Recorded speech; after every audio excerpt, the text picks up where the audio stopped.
Saviez-vous que derrière chaque pile de pneus se cache une histoire fascinante? Aujourd'hui, nous allons plonger dans le passé de Kinshasa pour découvrir l'origine intrigante du métier de quado.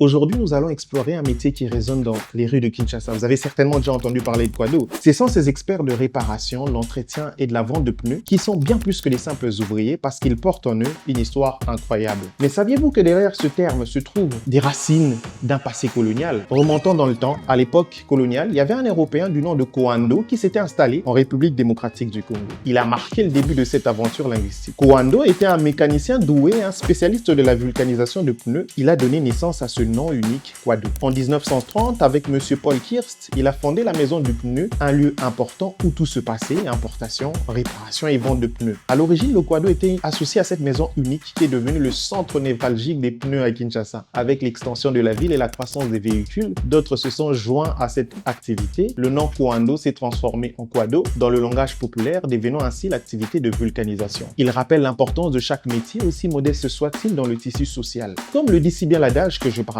aucun métier n'est déshonorant, ce sont les perceptions plutôt qui le sont. Cette histoire révèle l'importance de chaque métier, même les plus modestes dans notre société, car gagner sa vie honnêtement est une fierté, ne l'oubliez pas. Alors connaissez-vous d'autres mots et expressions uniques au Congo? Partagez-les avec nous et racontez-nous leur histoire fascinante. Chaque histoire a son charme, tout comme chaque métier a sa valeur. C'était la passionnante histoire des quados de Kinshasa. Merci de nous avoir rejoints et à bientôt pour d'autres histoires fascinantes.